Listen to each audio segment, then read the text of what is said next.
दिल, मन, चित्त, वृत्ति व्यक्ति को देना पड़े। आप में से कई लोग ऐसे बैठे होंगे जो रोज शंकर जी को एक लोटा जल चढ़ाते होंगे, रोज शंकर जी के मंदिर जाते होंगे, रोज शंकर जी के मंदिर जाकर श्री शिवाय, जम के बोलो जरा, श्री शिवाय नमस्तुभ्यम। बोल बम का नारा है, इतना धीमा बोलोगे तो कल्याण तुम्हारा है। जरा जम के बोलो, बोल बम का नारा है, सारी समस्या का हल। अब एक क्षण के लिए, एक मिनट के लिए आप जरा विचार करिए, रोज मंदिर जा रहे हो, रोज शंकर जी को जल चढ़ा रहे हो, रोज प्रतिदिन शिवालय जा रहे हो, रोज शंकर के मंदिर में जाकर ओम नमः शिवाय, ओम नमः शिवाय, ओम नमः शिवाय, हर हर महादेव, श्री शिवाय नमस्तुभ्यम, श्री शिवाय नमस्तुभ्यम लगे लगे।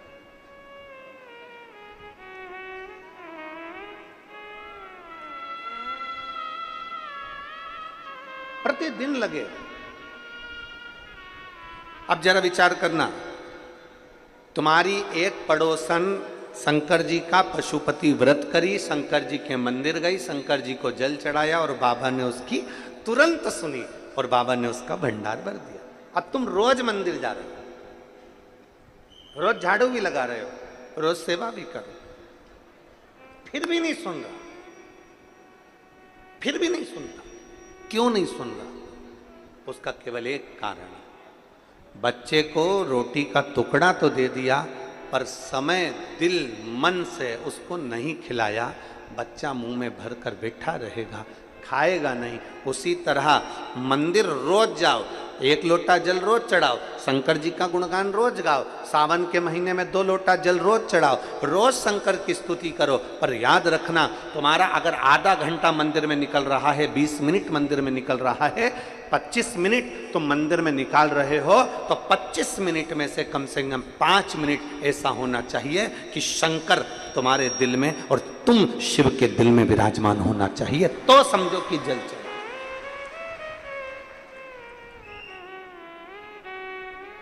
तो जानो कि शंकर की स्तुति हुई।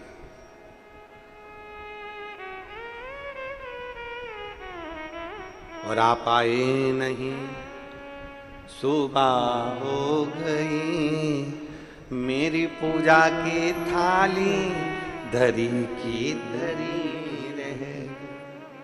क्यों नहीं आए? किससे लिए नहीं आए? पता नहीं।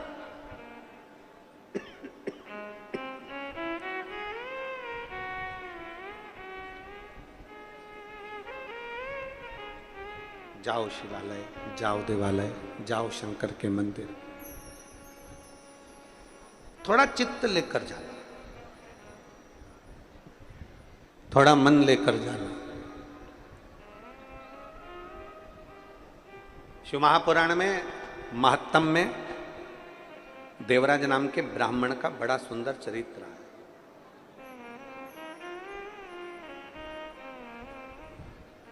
कभी मंदिर नहीं गया था, कभी शंकर की देहली नहीं चढ़ा था, कभी शिवालय नहीं गया।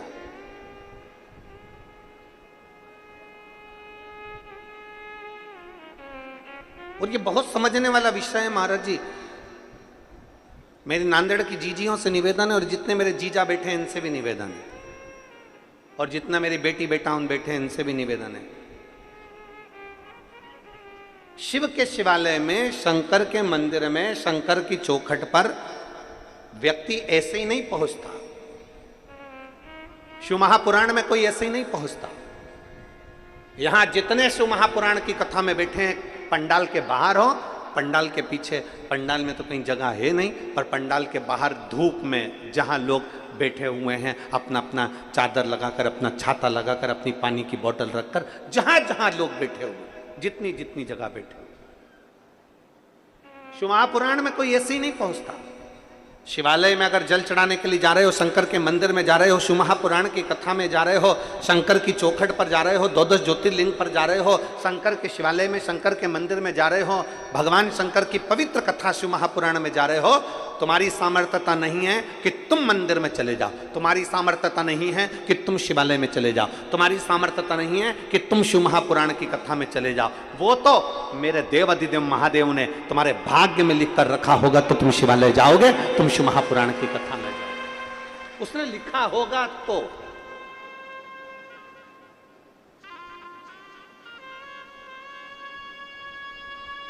वरना कई कई लोग ऐसे भी हैं नांदेड़ में जो तैयारी करके बैठे होंगे, मैं जाऊंगी कथा में, हमारे नांदेड़ में कथा हो रही है, मैं जाऊंगी कथा में, मैं जाऊंगी कथा में।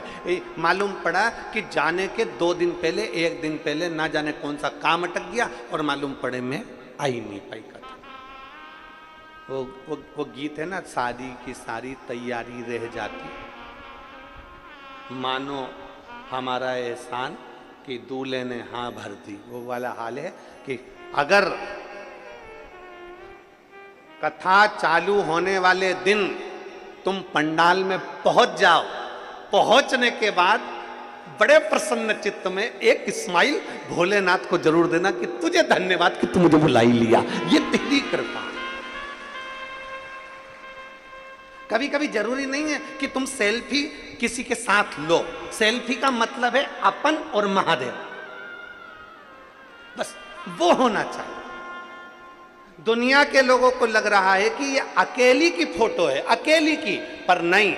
कथा के पंडाल में, भगवान शंकर की कथा में, शिवालय में व्यक्ति कभी अकेला नहीं होता, भगवान शंकर उसके साथ कदम से कदम मिलाकर चलते, अकेले का फोटो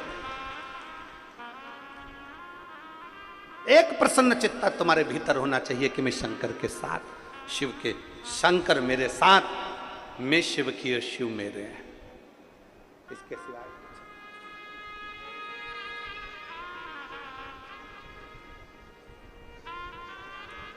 बहुत प्रसन्न होना, बहुत।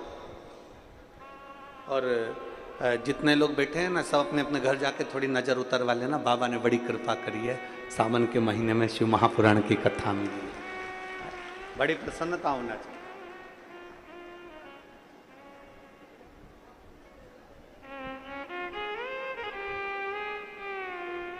और जब हमारा सर्वस्व, हमारा सब कुछ हम बाबा को दे देते हैं ना, तो फिर हमारा जब कुछ भी नहीं है, सब कुछ बाबा का, बोल बम का नारा है, बाबा एक साथ, सब कुछ बाबा पर सौंप दिया, तो फिर वो बाबा जाना, फिर वो बाबा के हाथ।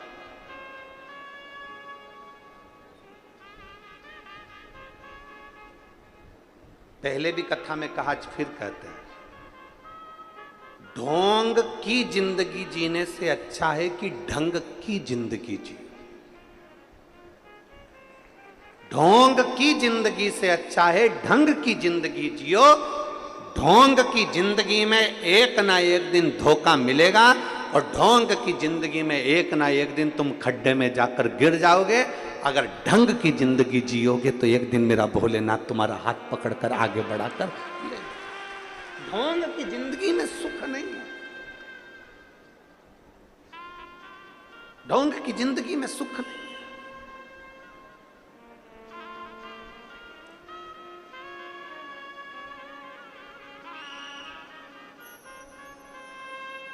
सावन का महीना आया, लोगों ने त्रिपुंड लगाया। सावन का महीना आया, लोगों ने शिवालय जाना चालू करा।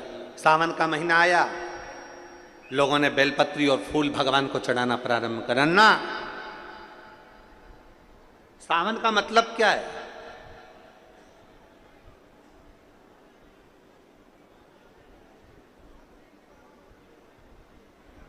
सावन का मतलब क्या है? संसार के प्रत्येक क्षण में, प्रत्येक क्षण में, संसार के प्रत्येक पल में, संसार के प्रत्येक घड़ी में, संसार के प्रत्येक पल घड़ी में, हर समय, हर नक्षत्र में तू प्रभु का बन जा, भगवान शंकर का बन जा। प्रत्येक घड़ी में, प्रत्येक पल। शिव का भक्त कभी किसी मुहूर्त का इंतजार नहीं करता। शिव का भक्त कभी किसी मुहूर्त का इंतजार नहीं करता। इसलिए आज भी शिवलिंगायत संप्रदाय के अंतर्गत, अगर यहाँ पर कोई शिवलिंगायत संप्रदाय के अगर कोई बैठे होंगे तो उनको मालूम होगा, शिवलिंगायत संप्रदाय के अंतर्गत आज भी बच्चा जन्म लेता है और जन्म लिए बच्चे के कान में शिव मंत्र दिया जाता है, तब जाकर मां उस बच्चे को दूध पिलाती है। आज भी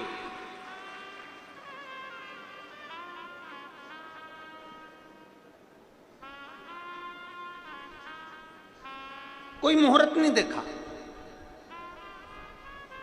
कोई मुहूर्त नहीं देखा गया कि बच्चे को दूध किस दिन पिलाना है। नहीं, बच्चे ने जन्म लिया है, जल्दी से गुरु मंत्र दिया जाए, जल्दी से शिव मंत्र दिया जाए और शिव मंत्र देकर बच्चे को दूध पिलाया जाए। यहाँ मुहूर्त नहीं देखा जा रहा कि किस मुहूर्त में बच्चे को, बच्चा बिलख रहा है, रो रहा है दूध पीने के लिए, इतने में तुरंत उसको शिव मंत्र दिया जाता है। शिवलिंगायत संप्रदाय में जब तक बच्चे को दूध नहीं पिलाया जाता, जब तक वो बच्चे को मंत्र ना मिल जाता।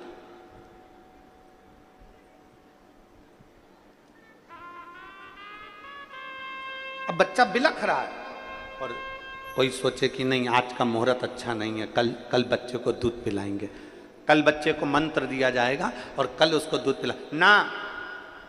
शिव महापुराण की कथा कहती है, शंकर को रिझाने के लिए, भगवान शंकर को पाने के लिए, शंकर भगवान का गुणगान करने के लिए, शिव स्मरण करने के लिए, शंकर की स्तुति करने के लिए, शंकर भगवान के गुणगान को करने के लिए एक क्षण की भी देरी नहीं होना चाहिए। जिस दिन तुम्हारा मन कर जाए, जिस दिन तुम्हारा चित्त कर जाए, जिस दिन तुम्हारा दिल कर जाए, उस दिन तुम भगवान शंकर के मंदिर चले जाओ। सावन का इंतजार मत करना कि सावन आएगा तो त्रिपुंड लगाऊंगा, सावन आएगा तो मैं बेलपत्री चढ़ाऊंगा, सावन आएगा तो मैं शिवालय जाऊंगा। सावन का इंतजार मत करिए। प्रत्येक क्षण, प्रत्येक घड़ी, प्रत्येक पल, प्रत्येक समय में शंकर के मंदिर में जाकर अपने दिल की बात एक बार बैठकर देवाधिदेव महादेव से कहना प्रारंभ करिए। देवाधिदेव महादेव तुम्हारे दिल की बात को सुनेगा, स्मरण करेगा।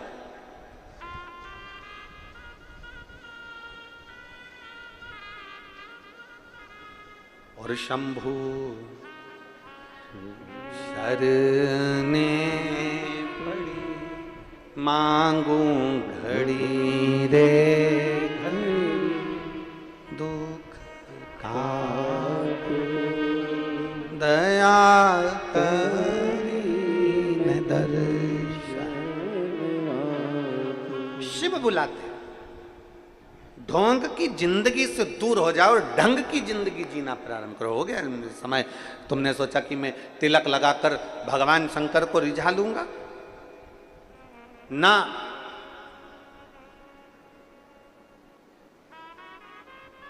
प्रत्येक दिन केवल श्रावण का इंतजार नहीं करना, प्रत्येक पल केवल सावन का इंतजार नहीं करना। अभी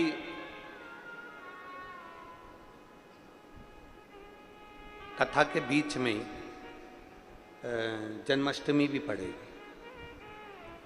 बोलो तो सही है, पड़ेगी ना जन्माष्टमी?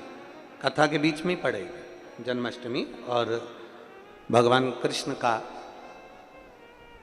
महोत्सव लोग मनाएंगे, जन्माष्टमी भी मनाएंगे, आप और हम भी मनाएंगे, खूब जन्मोत्सव भी हो, पड़ेगी। पर क्या श्रीमद् भागवत कथा कहती है, क्या भगवान कृष्ण का जन्म केवल जन्मोत्सव एक ही दिन मनाना चाहिए? श्रीमद् भागवत कथा में वेद व्यास जी वर्णन करते हैं, सुखदेव जी महाराज राजा परीक्षित से कहते हैं कि भगवान कृष्ण का जन्मोत्सव तो अपने दिल में रोज मनना चाहिए कि आज मेरा कृष्ण मेरे हृदय में प्रकट हुआ है, आज मेरा कृष्ण मेरे हृदय में प्रकट हुआ है, आज मेरा कृष्ण मेरे नगर में प्रकट हुआ है, आज मेरा कृष्ण मेरी रोमावली में प्रकट हुआ है, आज मेरा कृष्ण मेरी चित्तवृत्ति में प्रकट हुआ है, आज मेरा कृष्ण मेरे नैनों में प्रकट हुआ है, आज मेरा कृष्ण मेरी श्रवण शक्ति में प्रकट हुआ है, आज मेरा कृष्ण मेरी श्वासों में प्रकट हुआ है, आज मेरा कृष्ण मेरे हृदय में, मेरे चित्त में, मेरी वृत्ति में प्रकट हुआ। केवल साल में एक दिन भगवान कृष्ण का जन्मोत्सव नहीं, रोज प्रतिदिन अपने भीतर भगवान के प्रागट्य का जन्मोत्सव होना चाहिए। उसी तरह लोग कहते हैं कि सावन का महीना है तो मुझे मंदिर जाना है, सावन का महीना है तो मुझे त्रिपुंड लगाना है, सावन का महीना है तो मुझे शंकर का गुणगान करना है। ना, प्रतिदिन, प्रत्येक घड़ी, प्रत्येक पल, प्रत्येक क्षण भगवान शिव को समर्पित होना चाहिए। प्रत्येक पल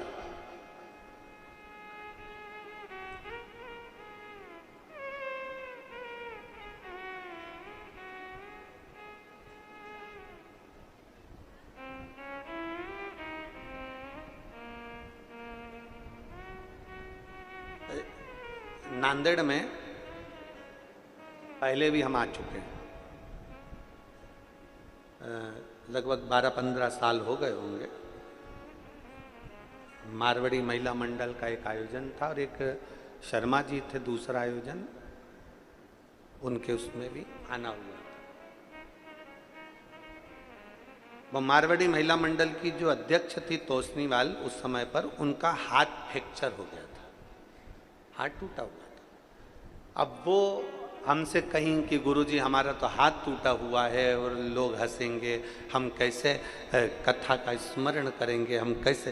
तो हमने कहा कथा टूटे हुए हाथ से थोड़ी ना होती है, कथा तो जुड़े हुए दिल से होती है। दिल जुड़ना चाहिए तो कथा का रसतत्व अपने आप प्रकट, अपने आप प्रकट। दिल जुड़े, मन जुड़े, चित्तवृत्ति जुड़े, और जब दिल जुड़ जाए, एक पत्र है,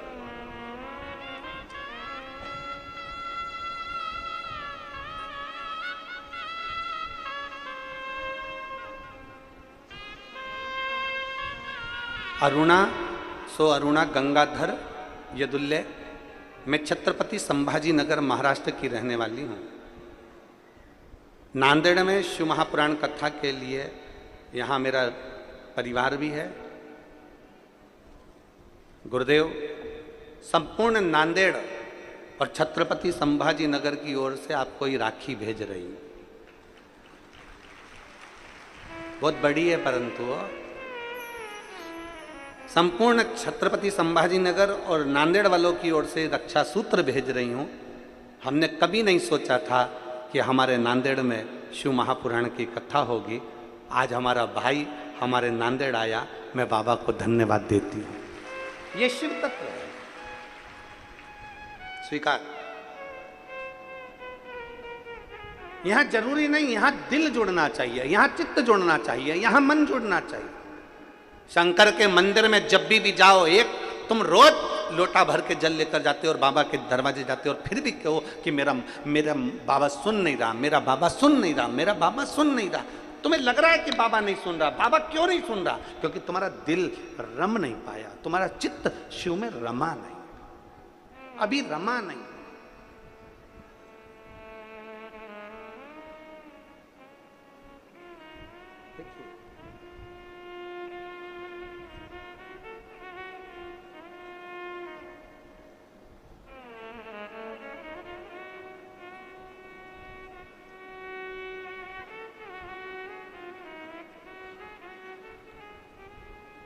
मैं रानी मदन सूर्यवंशी, जिला नांदेड़, महाराष्ट्र की रहने वाली हूँ।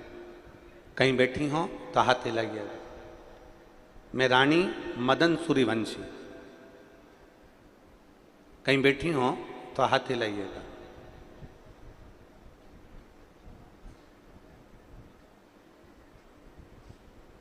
कहीं बैठी हैं? और अगर बच्चे आए हो इनके साथ में तो बच्चों को लेकर व्यासपीठ पर आ सकती है। हाथ हिलाओ एक बार। कहाँ बैठी हैं? उधर साइड में बैठी हैं क्या? अच्छा ठीक है, तो उनको भेज दीजिए मंच पर। कैमरे वाले के कैच में आ रही हो तो देखो, आ रही कैच में, ठीक है। मैं रानी मदन सूर्यवंशी, अगर बच्चों को लाई हो तो व्यासपीठ पर ला सकती हैं। जिला नांदेड़, महाराष्ट्र की रहने वाली हूँ। गुरुदेव, मैं बाबा के एक लोटे जल का क्या वर्णन करूं। जब परवणी में कथा थी तब से हमने टीवी पर कथा सुनना चालू किया। उस दिन से मेरी सासू माँ रोज शिवजी पर मुझसे जल चढ़वाती और बेलपत्र चढ़वाती। मेरी सासू माँ के कहने पर मैंने पशुपति व्रत किया। कई साल शादी के निकल गए थे पर संतान का सुख नहीं था। बाबा को रोज जल चढ़ाती, रोज बेलपत्र चढ़ाती, और बाबा की ऐसी कृपा हुई कि जल चढ़ाने का और बेलपत्र का कोई मुझसे पूछे तो मेरा गर्भ ठहर गया और मेरे गर्भ में 2 जुड़वा बच्चे आ गए। अब गर्भ में 2 जुड़वा बच्चे तो आ गए गुरुदेव। जब तीसरे नंबर की सोनोग्राफी हुई और तीसरे नंबर की सोनोग्राफी में पता चला कि एक बच्चे की नाक की हड्डी नहीं है और दूसरा जो बच्चा है उसकी आहार नलिका नहीं। बड़ा दुख हुआ।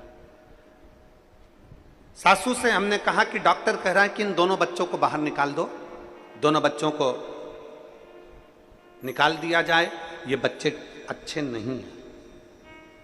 अब हमारी सासू कहती है कि तेरा दिल क्या कहता है ये बता। हमने हमारी सासू से कहा कि वो सियोर वाला महाराज इतना छाती ठोक कर कहता है कि शंकर पर चढ़ाया हुआ जल कभी खाली नहीं जाता, तो मुझे विश्वास है कि मेरा महादेव दोनों बच्चों को अच्छा रखेगा।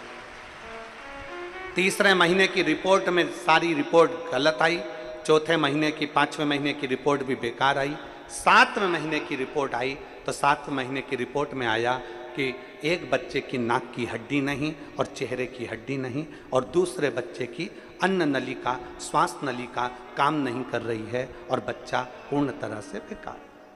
7वें महीने की रिपोर्ट में जब ये सब आ गया, बड़ा दिल दुखा। मैं हॉस्पिटल से सोनोग्राफी कराकर रोते रोते घर आ गया। डॉक्टरों ने कुछ का कुछ बता दिया, अब करें तो करें क्या करा जाए। तब मेरे पड़ोस की आंटी ने कहा कि शंकर का चढ़ाया जल पीना चालू कर दे। शिव जी के मंदिर का जल चढ़ा हुआ पीना चालू करा और बाबा का गुणगान करना प्रारंभ करा। टीवी के सामने बैठती, शिव महापुराण की कथा सुनती। 7वां महीना निकल गया, 8वां महीना निकल गया। अब जब तकलीफ उत्पन्न होने लगी तब हम ऑपरेशन के लिए डॉक्टर के पास गए। डॉक्टर ने कहा तुम्हें इन बच्चों को तो पहले निकाल देना था, ये बच्चे दोनों बेकार हैं। जब 30 जून 2023 को मेरे बच्चों ने जन्म लिया तब डॉक्टर ने उनका चेकअप कर कर कहा दोनों बच्चे स्वस्थ हैं और दोनों अच्छे हैं। 30 जून 2023 के दिन मेरे घर में 2 पुत्रों ने, 2 जुड़वा पुत्रों ने जन्म लिया और बाबा की कृपा से डॉक्टर कहते हैं कि दोनों सही सलामत हैं। ये शिव तत्व है, ये ओघड़ी है। इन बच्चों का फोटो भी पीछे लगाया गया, आप लोग एलईडी के माध्यम से देख रहे हैं। दोनों पुत्रों का फोटो, दोनों बच्चे स्वस्थ हैं। ये शिव भक्ति और एक उपासना, एक आराधना शिव के।